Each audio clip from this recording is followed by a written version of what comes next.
I am so thrilled to have you here today. We are tackling a topic that is literally dominating break rooms and lecture halls alike. We're talking about the human intelligence layer, AI, and the future of pharmacy. If you're a focused learner looking to cut through all the noise and understand exactly how artificial intelligence is reshaping this profession, well, you are in the exact right place. So let's just dive right in and address the massive elephant in the room. Is AI coming for pharmacy? It's the ultimate anxiety-inducing question going around right now, isn't it?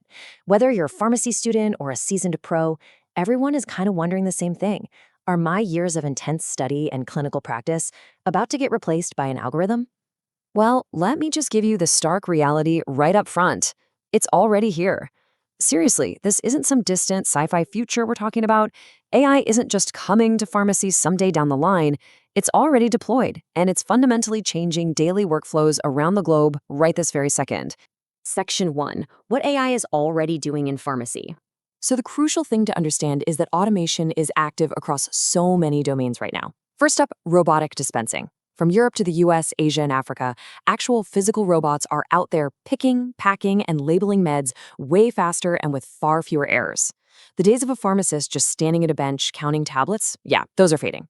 Second, clinical decision support. Electronic health records are running the first pass on complex drug interactions, flagging allergies, and suggesting dose adjustments before the pharmacist even steps in. Third, drug discovery. AI is doing these incredible in silico computer screenings that compress literal decades of lab work into just months. And fourth, natural language processing.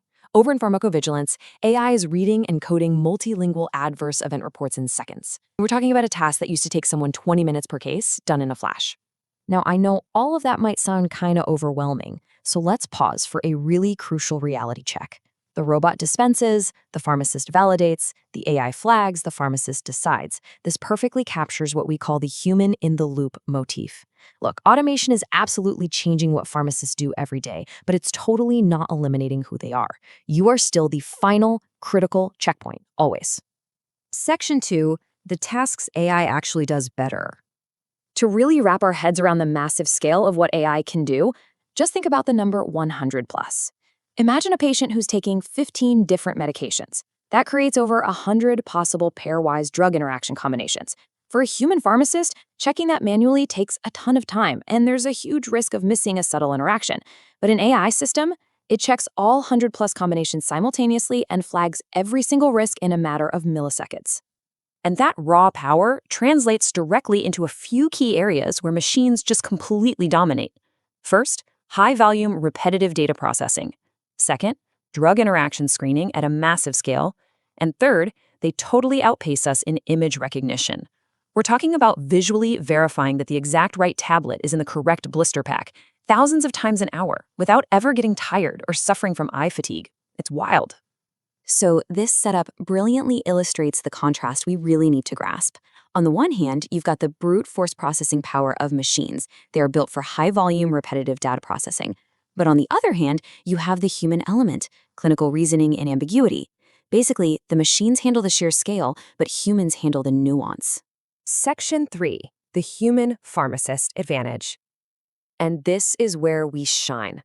These are your core, irreplaceable human skills. Number 1, clinical reasoning in edge cases. When a patient comes in with some totally unusual medical history, an AI trained on historical data is going to struggle. But you won't. You can reason through that uncertainty. Number 2, patient counseling and empathy. An AI cannot sit down with a frightened, overwhelmed patient and genuinely build trust, right? Number 3, ethical and contextual decision-making. Protecting a patient from potential harm requires real human judgment. And number 4, interdisciplinary communication and advocacy. It takes actual professional courage to push back on a prescriber's decision just to keep a patient safe. AI has absolutely zero professional courage. Which actually brings us to one of my absolute favorite quotes from the source material. These are not losses for the pharmacy profession. These are releases. Think about it. By offloading those robotic, repetitive tasks we just talked about, you're actually freed up to do the deep, empathetic, and complex clinical work you spent years training for in the first place. You are being released to be a true clinician. Section 4, the pharmacovigilance opportunity. Now let's look at how this new workflow breaks down, because it's pretty beautiful. Step 1, natural language processing reads through multilingual adverse event reports. Step 2, machine learning jumps in and runs signal detection across literally millions of historical cases to spot any hidden patterns. But the absolute most crucial part is step 3. The pharmacist evaluates it all and makes the clinical assessments. The entry-level pharmacovigilance role is shifting completely away from boring manual data entry, moving straight into the intellectually demanding clinical judgment of those AI-generated outputs. And guys, this gives you what we like to call the AI edge. Look, most seasoned professionals in the field right now are seriously struggling to learn these AI tools on the fly. So if you graduate and enter the field already familiar with AI in healthcare, basically viewing the industry through an AI lens, you possess a massive interview-winning advantage. You're not just another candidate anymore, you're literally the solution to their technology transition. Section 5. 3 skills every pharmacist needs in the AI era. All right, first up on that list is AI literacy. Now, you know what's really interesting about the definition of AI literacy? It's what it doesn't require. It doesn't say you need a fancy computer science degree or that you have to sit down and learn how to write code. Not at all. AI literacy simply means understanding what these tools do, how they conceptually work, their limitations, and most crucially, knowing when an algorithm is likely to be dead wrong, so your human judgment can step in and override it. So here's exactly how you build those essential skills in really practical terms. Number 1, build that AI literacy. A fantastic starting point is just auditing the Stanford AI and Healthcare specialization over on Coursera. Number 2, practice your data interpretation. You can do this by actively reading and critically appraising free resources like the WHO Drug Information Bulletins. And number 3, develop your communication and clinical advocacy.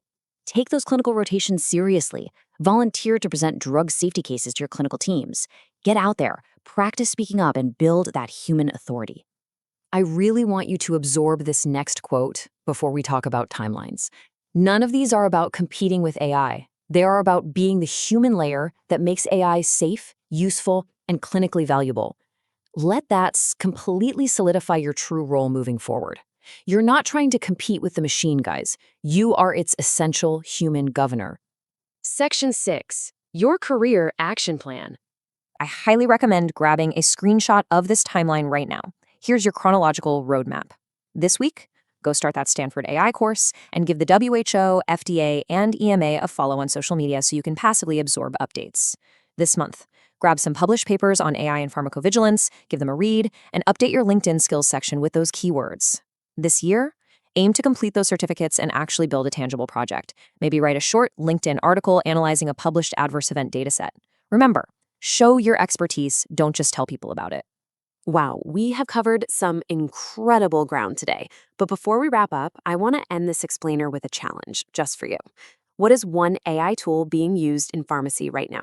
I challenge you to step away from this explainer, go do some independent digging, and find a brand new AI tool that we didn't even mention today. Start building your own